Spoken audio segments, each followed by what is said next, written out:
हमारे साथ मौजूद हैं एक जाने माने agriculture scientist doctor Amjad Masood Hussaini sahab, जो कि स्कॉस्ट कश्मीर में प्रोफेसर कम चीफ साइंटिस्ट और प्लांट बायोटेक्नोलॉजी डिवीजन के हेड के तौर पर अपना फ़र्ज अदा कर रहे हैं। तो आज हम इनसे बात करेंगे और जानेंगे इनकी रिसर्च और इनके मिशन के बारे में।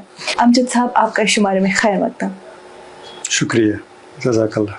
अमजद साहब, चूँकि आप स्कॉस्ट कश्मीर में बायोटेक्नोलॉजी के फाउंडिंग मेंबर हैं, तो सबसे पहले आप मुझे ये बता दीजिए कि आपके हिसाब से जो बायोटेक्नोलॉजी है उसकी करंट सिचुएशन इंडिया में या पर्टिकुलरली कश्मीर में क्या है और आप इसका फ्यूचर कैसे देखते हैं?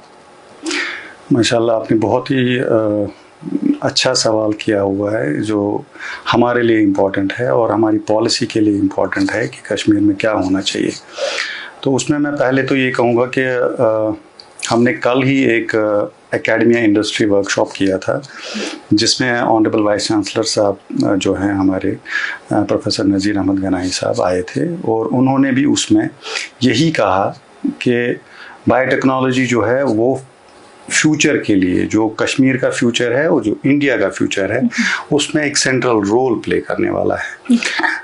अगर हम इस बात की अक्कासी गवर्नमेंट ऑफ इंडिया लेवल पे करने की कोशिश करें तो इट हैज़ हैपेंड कि पहली बार गवर्नमेंट ऑफ इंडिया ने जो डॉक्टर जितेंद्र सिंह हैं वहाँ पर मिनिस्टर, जो पीएमओ में मिनिस्टर हैं, और he is looking after science and technology and biotechnology, all these things.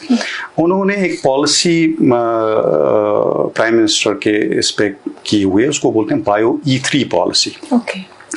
तो जो बायो E3 पॉलिसी है, दैट वाज के एंटरप्रेन्योरशिप, एम्प्लॉयमेंट एंड एनवायरनमेंट, ये तीन एस्पेक्ट्स को लेते हुए जो बायोटेक्नोलॉजी है वो क्या रोल प्ले कर सकता है, उसका एक रोड मैप तैयार करने की कोशिश की है। और अगर हम देखें तो इंडिया में 2014 में अराउंड 10 बिलियन बायो इकोनॉमी चल रही थी, which has reached to 130 billion by this last year 2014। So 13 गुना इसकी ग्रोथ हो रही है। That itself shows that biotechnology is poised to be one of the biggest front runners in the economy of the country. और agriculture में agriculture चूँकि हमारा एक कश्मीर और इंडिया में एक प्राइमरी सेक्टर है, जो एक बाइंग कैपेसिटी भी लोगों को देता है और इकोनॉमी को भी सस्टेन करता है। तो बायोटेक्नोलॉजी का उसमें भी बहुत इम्पोर्टेंट रोल है, बायो मैन्युफैक्चरिंग में रोल है, क्लाइमेट चेंज में मिटिगेशन एंड रेजिलियंस में रोल है, तो एंटरप्रेन्योरशिप में रोल है, आर्टिफिशियल इंटेलिजेंस में रोल है। तो हर एक जगह पे biotechnology you will find it is central. तो मुझे लगता है कि जो आपका सवाल था कि आप एज अ फाउंडिंग मेंबर क्या देखते हैं, तो मैं ये देख रहा हूँ कि बायोटेक्नोलॉजी सेंटर स्टेज पे आ रहा है और ज़्यादा लोगों को इसके बारे में बताने की ज़रूरत है, और जो इसके बारे में मिसकॉन्सेप्शंस हैं वो दूर करने की ज़रूरत है, ताकि जो मॉडर्न वर्ल्ड, जो मॉडर्नाइजेशन की वजह से जो हम लोग कुछ चैलेंजेस भी हैं और कुछ बॉटलनेक्स भी हैं जिनको हम ओवरकम कर सकें, वो इसी के थ्रू कर सकते हैं। चैलेंजेस की बात की तो एक कॉन्ट्रडिक्शन आती है ऑर्गेनिक फार्मिंग और प्लांट बायोटेक्नोलॉजी के बीच में, तो उस सिलसिले में आप कुछ बता सकते हैं? देखिए, ऑर्गेनिक फार्मिंग ये भी जो है गवर्नमेंट ऑफ इंडिया इसको काफ़ी प्रमोट करती है। तो हम लोग एज कॉमनर्स इसको एक डायकॉटमी की तरह से देखते हैं कि शायद ऑर्गेनिक फार्मिंग हमको वापस ले जाना है प्रिमिटिव तरीकों पे। प्रिमिटिव तरीकों में ये है कि भाई आप ऑर्गेनिक इनपुट्स देते हैं, आप केमिकल इनपुट्स नहीं देते हैं। और इसका ये है कि चूंकि केमिकल इनपुट्स एनवायरनमेंट के लिए नेगेटिव हैं और वो फिर हेल्थ पे इफेक्ट डाल रहे हैं इंसान के, तो नेचुरली कौन चाहेगा कि हेल्थ पे इफेक्ट पड़े या एनवायरनमेंट खराब हो, तो इसलिए हम लोग ऑर्गेनिक को प्रमोट करते हैं। अब लेकिन देखा जाए तो बायोटेक्नोलॉजी क्यों चाहिए और ऑर्गेनिक के साथ क्या रिश्ता है, तो अगर हम देखें चैलेंजेस, जो ऑर्गेनिक पहले होता था, तो Norman Borlaug was a scientist who actually gave the concept of green revolution, जिन्होंने ग्रीन रेवोल्यूशन लाया। तो जब उनसे किसी ने पूछा ऑर्गेनिक, तो उन्होंने बोला कि भाई ऑर्गेनिक अगर हम करेंगे उस टाइम भी उस टाइम के जो रिसोर्सेज थे तब भी वो सिर्फ 4 बिलियन लोगों को सफाइस करेगा। और जो आज की डेट में we are already 8.2 billion. Exactly, ठीक है, सही बात। तो और रिसोर्सेज हमारे कम हो गए हैं। सही बात। तो कैसे होगा फिर, वो तो मुश्किल है। इसलिए तो ऑर्गेनिक ट्रेडिशनल डेफिनेशन के हिसाब से उसको नहीं सफाइस करेगा जो आज के चैलेंजेस है। एक तो आपकी इंक्रीजिंग पॉपुलेशन है, दूसरा आपका जो है एनवायरमेंटल कंसर्न्स हैं। तो अगर ऑर्गेनिक भी किया जाए तो उसमें भी जो है ग्रीन हाउस गैस एमिशंस जो होते हैं वो ज्यादा होते हैं जी। अब बायोटेक्नोलॉजी उसमें क्या रोल प्ले कर सकती है, उसमें मैंने जब मैं देखता था कि ये ऑर्गेनिक वर्सेस बायोटेक्नोलॉजी हो रहा है, तो मैंने कुछ साल पहले एक आर्टिकल किया था जिसको काफी अप्रिशिएट किया गया, it is time to redefine organic agriculture. जब ऑर्गेनिक एग्री मूवमेंट आई थी IFOAM की तरफ से, तो उन लोगों ने ये कहा था कि भाई हमें नहीं पता कि ये जेनेटिक्स में ये क्या चीजें कर रहे हैं, उनका क्या इम्पैक्ट हो सकता है हेल्थ पे, इनका नेगेटिव इम्पैक्ट हो सकता है, ये जी पता नहीं कहाँ से जीन्स ला रहे हैं और उसको कहाँ डाल रहे हैं, उनका हो सकता है कि नेगेटिव इम्पैक्ट हो। तो ठीक है, उस टाइम पे जब 3 decades before that was logical, क्योंकि उस टाइम पता नहीं था कि क्या हो रहा है। लेकिन आज की डेट में जब हम पिछले 8-10 साल में भी देखें तो 100+ नोबेल लॉरिएट्स ने लिख के दे दिया कि जो बायोटेक्नोलॉजी क्रॉप्स हैं they are environmentally safe, they are health wise safe, उनमें कोई प्रॉब्लम नहीं है। आप हेल्थ वाइज उनको ये मत ले लो कि नेगेटिव आपके हेल्थ के ऊपर हो जाएंगे। तो इसका मतलब ये होगा कि we have to find out synergy between the two sciences. Modern biotechnology का भी ये एक रोल है कि वो आपके केमिकल इनपुट्स काम करता है। कैसे? क्योंकि वो आपके प्लांट के अंदर जो उसमें अगर कोई ससेप्टेबल है किसी डिजीज के, तो आपको उसको केमिकल पेस्टिसाइड डालना पड़ता है जी, उसको कंट्रोल करने के लिए। ठीक है, अगर बायोटेक्नोलॉजी हम करें तो हम क्या करते हैं, उसमें जेनेटिक्स ही हम मॉडिफाई कर देते हैं ताकि वो प्लांट उस डिजीज के टॉलरेंट हो जाए, रेजिस्टेंट हो जाए, उसको वो डिजीज नुकसान पहुंच ही ना पाए उससे। तो इसका मतलब हो गया कि ऑर्गेनिक का भी क्या था कि केमिकल इनपुट नहीं जाना चाहिए। बायोटेक्नोलॉजी से भी क्या हो गया कि केमिकल इनपुट नहीं देना पड़ा क्योंकि इसने जेनेटिक्स इंप्रूव कर दी। ऐसे ही अगर देखा जाए तो जब ग्रीन रेवोल्यूशन आया तो फर्टिलाइजर बेस्ड रेवोल्यूशन था, केमिकल फर्टिलाइजर्स दिए जाते थे।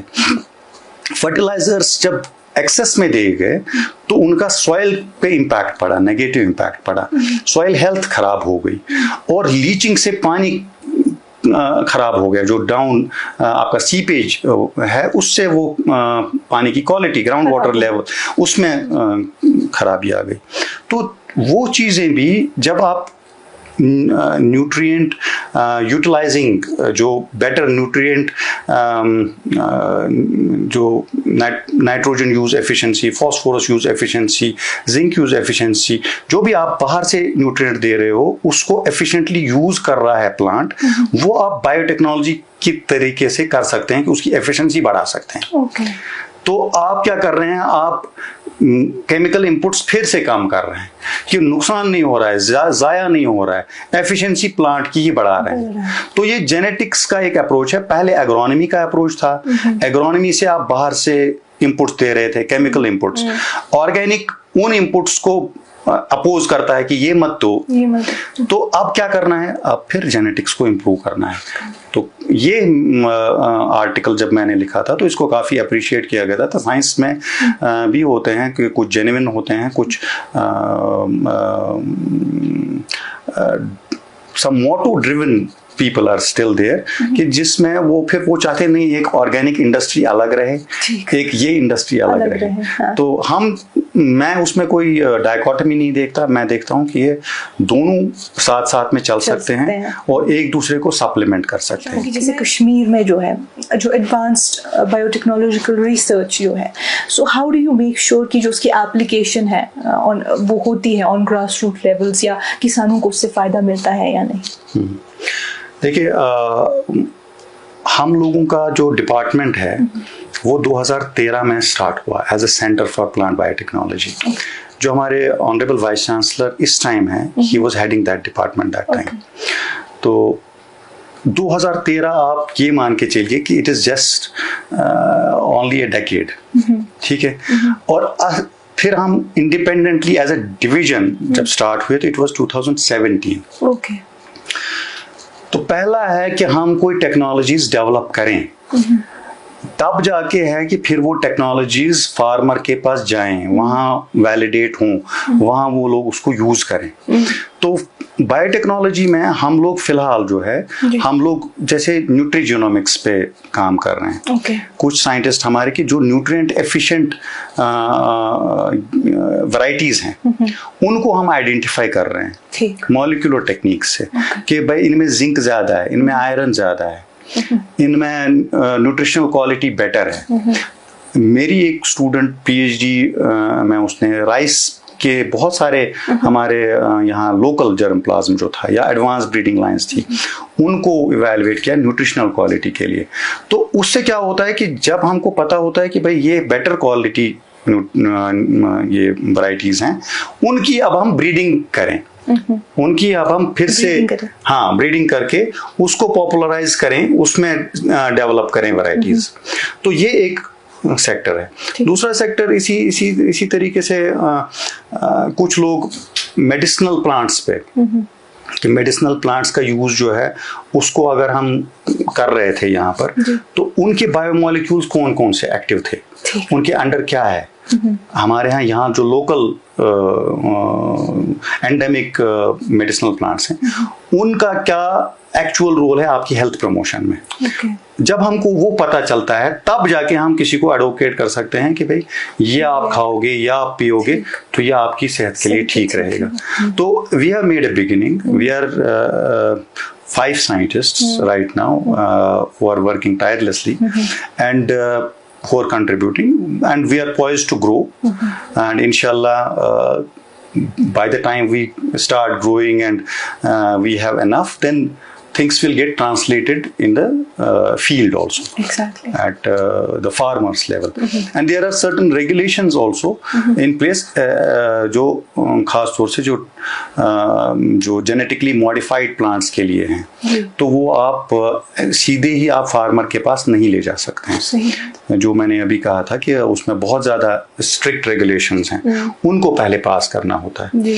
तो हम लोग अब उसके साथ साथ और एस्पेक्ट्स जो बायोटेक्नोलॉजी के हैं, उन पे भी फोकस कर रहे हैं। मेरी लैब में भी जैसे माइक्रोबियल इंटरेक्शंस, जो अगर हम किसी चीज की आप दही बनाते हो तो हम लोग उसको समझते हैं ये भी एक प्रिमिटिव बायोटेक्नोलॉजी है। सही। इसमें भी हम लोग माइक्रोब्स को यूज कर रहे हैं और उसका स्टेट चेंज कर रहे हैं, ठीक है। तो एक माइक्रोब का इंटरेक्शन है प्लांट के साथ। हम हमारी लैब में सैफ्रॉन को लेके उस पे काम हो रहा है कि क्या हम ऑर्गेनिक तरीके से सैफ्रॉन ग्रो करेंगे और वो बायोटेक्नोलॉजिकल इंटरवेंशन क्या होगा, वो ऑर्गेनिक इंटरवेंशन होगा।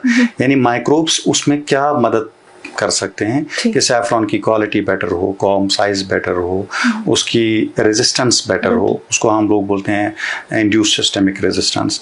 उसमें डिजीज झेलने की जो कैपेसिटी है, क्षमता है, वो बढ़े।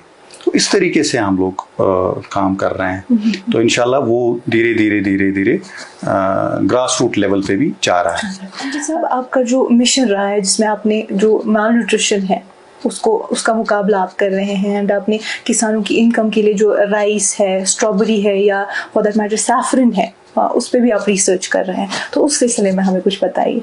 हाँ, बड़ा अच्छा आपने सवाल पूछा है और इससे मैं बहुत कनेक्टेड भी हूँ। इंसान को ये मैं यूथ के लिए कह रहा हूँ कि जो यूथ हैं, हम लोगों को आइडेंटिफाई करनी है प्रॉब्लम्स जी, और फिर स्टार्ट करना है अपना मिशन। प्रॉब्लम को देखते हुए फिर आप अपना मिशन मॉडिफाई करते रहो, आपका मोडस ऑपरेंडी मॉडिफाई करते रहो, आप कभी ना कभी सक्सेसफुल हो जाओगे। तो मैं क्या बता रहा हूँ इसमें ये है कि जब मैंने ज्वाइन किया यूनिवर्सिटी को, तो मेरी पोस्टिंग खुड़वनी में हुई। खुड़वनी में rice research and regional station है। उस टाइम उसको rice research and regional station कहते थे। फिर उसका नाम आज mountain research centre for field crops है। ये एक जाना माना रिसर्च स्टेशन है जो इंटरनेशनल लेवल पे रिकॉग्नाइज्ड है। तो मुझे जो उस टाइम काम दिया गया, उसमें मुझे जर्म प्लाज्म को मेंटेन करने का काम दिया गया।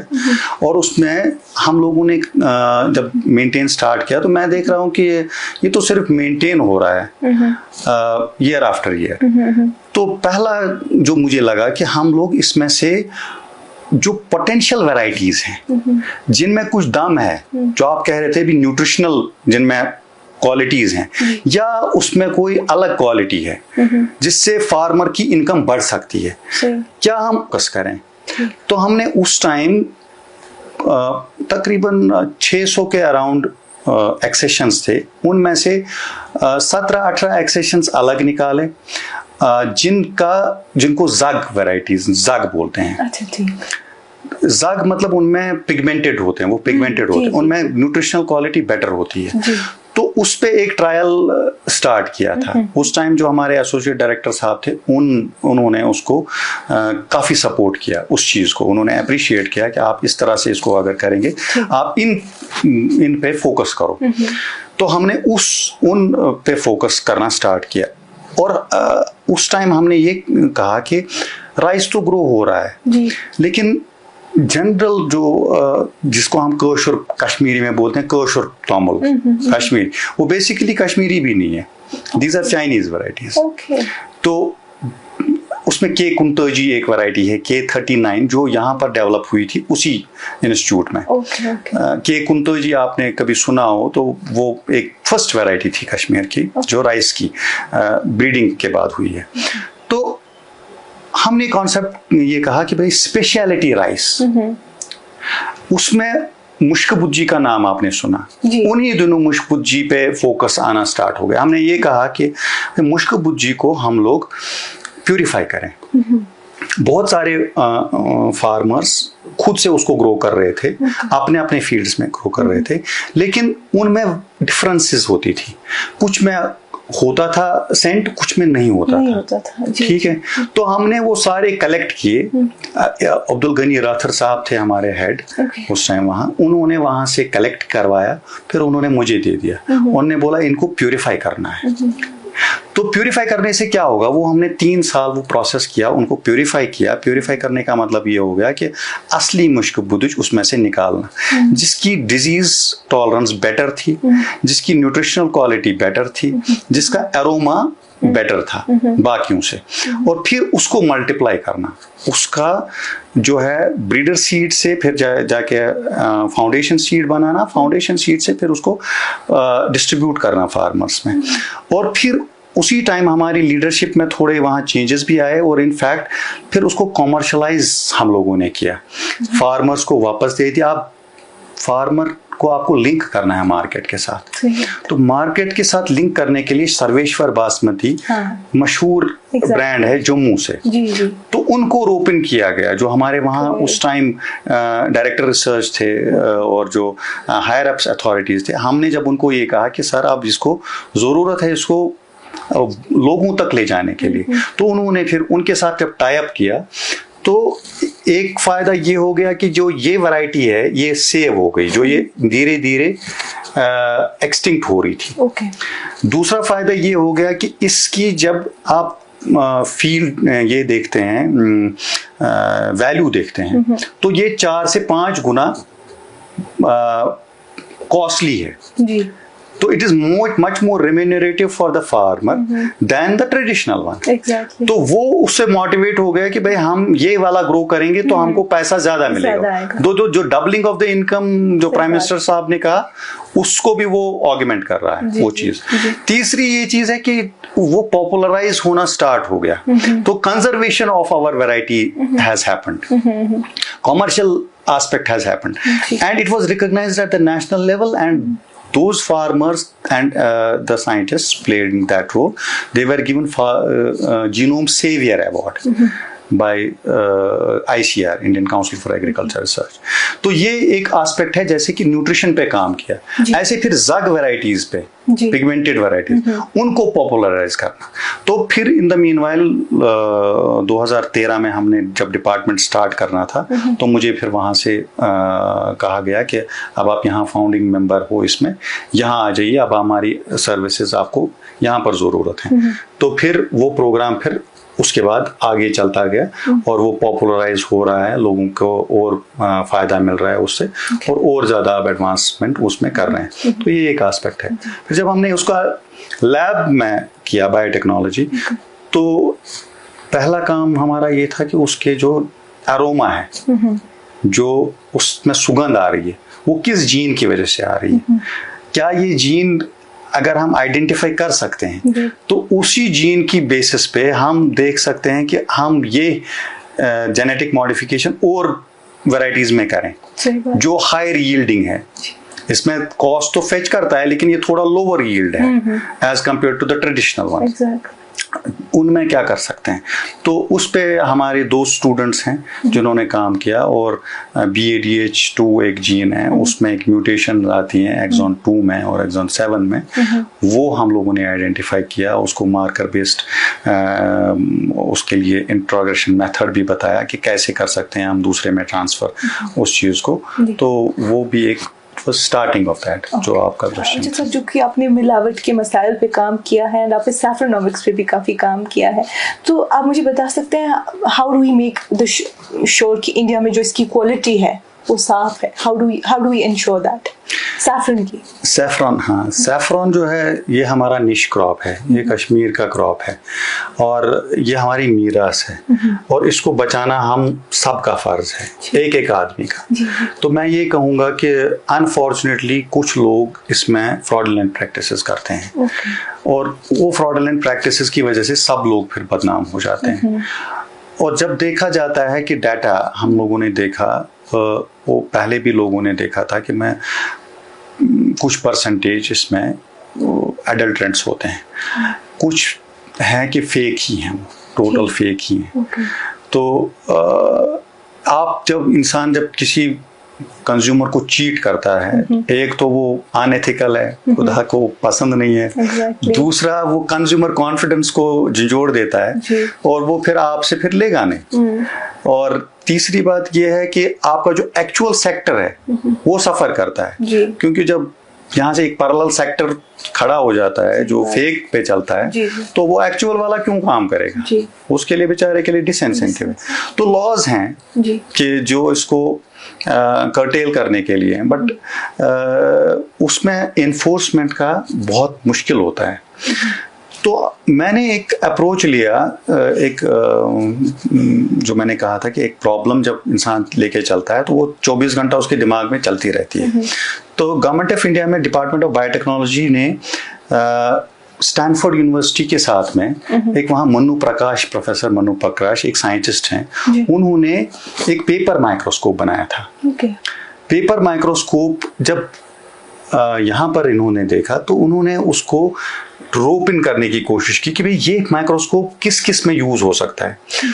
तो उन्होंने बोला ये स्कूल स्टूडेंट्स के लिए यूज हो सकता है, इसको आप लोग जो है इसको जैसे इंक्विजिटिवनेस बढ़ाने के लिए, जब बच्चा खुद देखेगा कि माइक्रोस्कोप के अंदर क्या घूम रहा है, और वो माइक्रोस्कोप क्या था, उसमें फोन के साथ वो अटैच हो सकता है, एक मैग्नेटिक कपलर लगता है, वो फोन के साथ अटैच हो जाता है, और जो आपका फोन का स्क्रीन है वो आपको as a microscopic screen use होता है।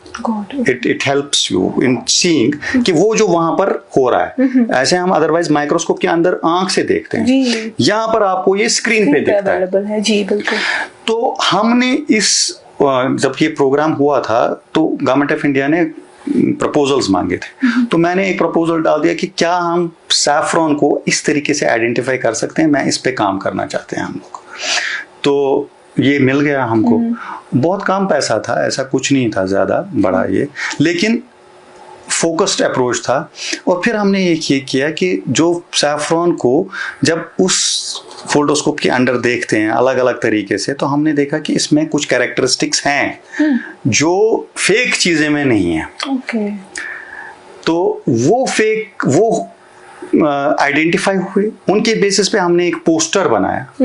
पोस्टर में मान लीजिए हमने फेक का भी फोटोग्राफ रखा और रियल का भी फोटोग्राफ, ओरिजिनल का भी फोटोग्राफ रखा, ठीक है। और फिर हमने फेक के बहुत सारे टाइप्स देखे कि इन सारे टाइप्स में 7 अलग अलग टाइप्स थे कि इन सब में ये नहीं है। और जो रियल हैं उसमें हमारे 2 ग्रेड्स हैं, मोगरा और लच्छा, दोनों में वो चीज है। ठीक। तो उस चीज की बेसिस पे हमने उसको आइडेंटिफाई करके एक पोस्टर बनाया, और इसको बोलते हैं कंज्यूमर सेंट्रिक अप्रोच। मैं चाह रहा था कि भाई कंज्यूमर खुद अपने फोन, तो हर एक के पास है स्मार्टफोन, और वो फोल्डोस्कोप 400-500 रुपए का आ जाता है, वो उसके साथ अटैच करे और वो उससे बंदे से डिमांड करे कि भाई मैं ये वाली ट्वैग उठा के आप मैं इसमें डाल रहा हूं, आप मुझे दिखाओ कि ये पिक्चर कैसे इसके साथ मैच कर रही है। तो फेक वाला तो कहेगा ये तो नहीं हो रही है। तो ये कंज्यूमर की अवेयरनेस से ये चीज इंक्रीज हो जाती कि उन पे प्रेशर पड़ता जो गलत चीज बेचते हैं। तो उस तरीके से हमने एक पोस्टर बनाया था, वो फोल्डोस्कोप और वो सिस्टम के भाई इसको आम लोगों तक पहुंचाया जाए, ताकि वो जब वेंडर के पास जाए, वेंडर अपना डिस्प्ले रखे और वो उस बंदे को दिखाए कि देखो जी आप कोई भी उठा लो, मैं आपको प्रूव करके दिखाता हूं कि ये जी ओरिजिनल है। फिर हमने सोचा कि अब ये पोस्टर के साथ कंपैरिजन करना ये थोड़ा सा इंसान को थोड़ा सा मुश्किल भी कभी कभी लग सकता है कि यार मुझे दिख नहीं रहा है इस पोस्टर में क्या चेंजेस हैं। तो हमने फिर, मेरा एक जर्मनी में एक कोलैबोरेटर था उन दिनों, हमने उनके साथ कोलैबोरेट किया और उनके आर्टिफिशियल इंटेलिजेंस, तो AI बेस्ड डिटेक्शन कैसे इस चीज को कर सकते हैं। ठीक। तो उन्होंने उस पे बिग डाटा पहले हमको कलेक्ट करना होता है काफी, फिर उसको ट्रेन करना होता है मॉडल को, फिर जाके उसको रेटिफाई करना होता है कि हाँ ये ठीक रिजल्ट दे रहा है। तो फिर हम लोगों ने उसकी एक ऐप बनाई, उसको गूगल प्ले स्टोर पे रखा। तो वो ऐप सैफरॉन रैपिड टेस्ट करके एक ऐप है, तो उसको डाउनलोड कर सकते हैं, और जिसके पास वो फोल्डोस्कोप होगा या कोई भी हैंड हेल्ड माइक्रोस्कोप होगा, उसको वो यूज करके वो पिक्चर उठाएगा, वो पिक्चर उसमें ऐप में डाल देगा, वहां वो पिक्चर अपलोड हो जाएगी, वो उसको बताएगा फेक या ओरिजिनल। तो रिजल्ट आ जाता है उसको 1 सेकंड में, सिर्फ उसको फोटोग्राफ अपलोड करनी है, वो फोटोग्राफ उसको बता देती है। तो दीज आर द एस्पेक्ट्स। अब अभी हम उसको और अब स्केल अप कर रहे हैं, उसको अब एक ट्वीक ना हो, मल्टीपल कर सकें, उस पे काम चल रहा है। उसके लिए मैं अप्रोच कर रहा हूँ कि गवर्नमेंट ऑफ इंडिया में फंडिंग वगैरह। Because we are currently into AI evolution, so I want to ask कि जो AI का किरदार है वो आप एग्रीकल्चर में आगे बढ़ने के लिए किस तरह से देखते हैं? हाँ, again a very good pertinent question. मैं आपको ये बता दूं कि इस टाइम हमारा चैलेंज क्या है, क्लाइमेट चेंज। ये बहुत बड़ा चैलेंज है। जो हमारे पहले पैकेज ऑफ प्रैक्टिसेस हुआ करते थे, अगर आप लोगों से पूछे तो उनको पता होता था कि 21 जून तक ये करना है, 21 जून से पहले ये करना है, चलाई कलान ये टाइम से यहाँ तक है, चलाई खौरत यहाँ से यहाँ तक है, उस टाइम क्या होगा, उस टाइम क्या होगा, है ना। ये सारी चीजें सेट पैटर्न पे चल रही थी। वो इस बेसिस पे था क्योंकि हमको पता था कि इतनी सेंचुरीज से क्लाइमेट इसी तरह से बिहेव कर रहा है। अब जब से क्लाइमेट चेंज हो गया, क्लाइमेट चेंज का मतलब ही हो गया कि इट बिकेम इरेटिक। अब अनएक्सपेक्टेड चेंजेस आ रही हैं, हमको पता नहीं होता कि क्या हो रहा है। It is very difficult for human mind to comprehend कि क्या हो सकता है, अब क्या करें। ठीक है, तो मैं क्या देखता हूँ, हाँ, there is no assurance, surety कि ये आज ऐसा रहेगा। प्लांट हम लगाते हैं, हम सीड लगाते हैं, जैसे मान लो आप, सिंपल सी बात बताता हूँ मैं आपको कि आप राइस तूशु लगा हुआ, वो आप उसमें सीडलिंग स्टेज पे चला जाता है और आपको अब लगता है कि टेम्परेचर राइज होगा, टेम्परेचर राइज होने के बदले डिप हो जाता है अचानक। इनफैक्ट मतलब आज हम लोग जून में हैं, मई में इतना डिप हो गया था कि लोगों ने वापस अपने ये निकाले थे कपड़े, गर्म कपड़े। इसका मतलब ये हो गया कि भाई वो स्टेज आ सकती है कि आपको शॉक लग जाएगा, उसको फिर से आपको फिर करना पड़ेगा। तो अब उसको डील करने के लिए प्रोटेक्टेड कल्टीवेशन आपको करने की जरूरत है। प्रोटेक्टेड कल्टीवेशन में हम लोग का प्रोटेक्टेड कल्टीवेशन ये है कि पॉली हाउसेस के अंदर हम उसको रखते हैं और उसको हम ये समझते हैं कि उसका टेम्परेचर कंट्रोल हो गया, ये हो गया, उसको ऑटोमेट करने की जरूरत है। जो हमारे ऑनरेबल वाइस चांसलर हैं वो इस चीज को खूबी समझते हुए इस चीज को बहुत एम्फसाइज भी करते हैं कि देखिए इसको ऑटोमेट करने से ये होगा कि अब आपको पता चल जाएगा कि किस ऑपरेशन का टाइम किस तरीके से करना है, वो आपको एआई बताएगा और वो आपको खुद बताएगा। आप घर से रिमोटली आप उसको हैंडल कर सकते हो, आपको फार्मर को वहां जाने की जरूरत नहीं है। जैसे यहां से मैं अपनी कार को खोल सकता हूं, बंद कर सकता हूं दूर से रिमोटली। सही बात है। यहाँ ऐसे ही आप जो है सिंपली आपके घर से आपको पता चल गया कि यार मुझे इस टाइम एआई दिखा रहा है, जो ऑटोमेशन दिखा रहा है, आईओटी बेस्ड डिवाइसेस हैं, वो मुझे दिखा रही हैं कि स्ट्रेस आ रहा है मेरे प्लांट को। तो मुझे अब एआई सजेशन दे रहा है कि आप ह्यूमिडिटी लेवल घटा दो या बढ़ा दो, आप इरिगेशन दे दो, इतना इरिगेशन दे दो, आप वो फिक्स कर देते हो, हाँ दे दो, या आप उसको ऑटो मोड पे रखोगे। तो एआई का एक बहुत ही वास्ट रोल होने वाला है, क्योंकि क्लाइमेट चेंज को हमें डील करना है और जो मॉडर्नाइज करना है एग्रीकल्चर को। तो आज का यूथ भी जो है उसको लगता है कि ये शायद एग्रीकल्चर जो है ये शायद कशिर पट वना कश्मीरी में वो उसको जाके वो करता था, तो it was drudgery. So he feels कि भाई it is kind of a primitive exercise. They feel कि नहीं हमको एक white collar job चाहिए, उस तरीके से बैठना है। तो in modernizing agriculture, AI is very important. That will enhance the involvement of our youth also. Exactly. They will feel कि हाँ हम टेक्नोलॉजी कुछ यूज कर रहे हैं, तो टेक्नोलॉजी उनको सपोर्ट करेगा। सही बात। और लोग भी आज कम है, लेबर फोर्स कम है, तो आपको ऑटोमेशन करने की जरूरत है। सही। तो मुझे लग रहा है कि biotechnology and artificial intelligence they can go a long way in promoting agriculture in India, particularly in Kashmir, under the climate change scenario conditions. Doctor साहब, हम क्लाइमेट चेंज के बारे में बात करें तो इस वक्त आप हमें बता सकते हैं क्लाइमेट चेंज की वजह से एक्टिवली कौन कौन से ऐसे क्रॉप्स हैं जिनको इम्पैक्ट पड़ रहा है इस चीज की वजह से इन कश्मीर? देखा जाए तो everything is getting affected. Yes. मैंने आपको बताया राइस में हम लोगों का जो क्रिटिकल स्टेजेस होते हैं, उसमें जो आपका सीडलिंग स्टेज होती है वो क्रिटिकल होती है। उस टाइम आपका टेम्परेचर अच्छा होना चाहिए। अगर डाउन हो जाता है तो आपकी सीडलिंग मर जाती है, आपको you have to regrow it. ठीक है।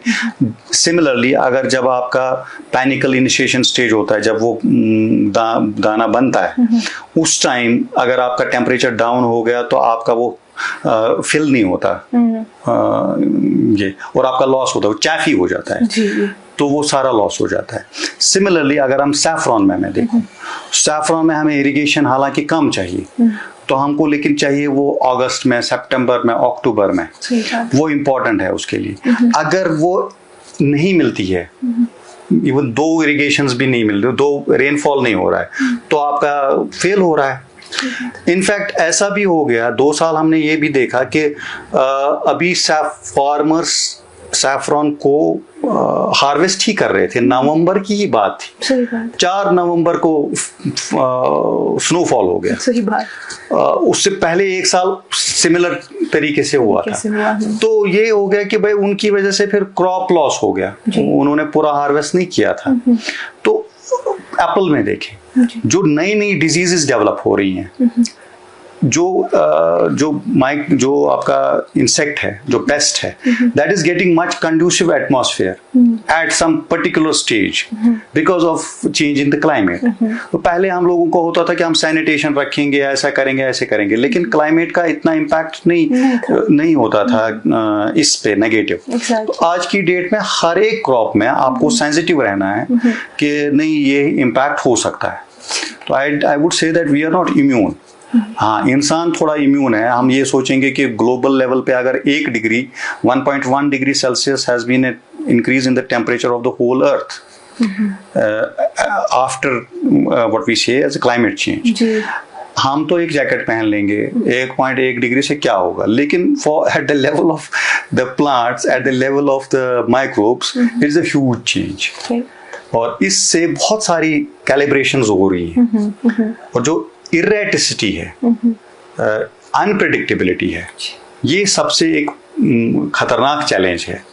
और हम लोगों को एफॉरेस्टेशन की तरफ, अपना एनवायरमेंटल फुटप्रिंट कम करने की तरफ, रिसोर्सेज जो हमें रिलीजियस और ये भी कहते हैं कि भाई कम करो, वाटर को इवन वजू के लिए कम रखना चाहिए, है ना। तो वो सारी चीज़ें जो है वो सस्टेनेबल प्रैक्टिसेस में आता है, कंजर्वेशन में आता है, वो चीज़ें हमको अडॉप्ट करनी चाहिए।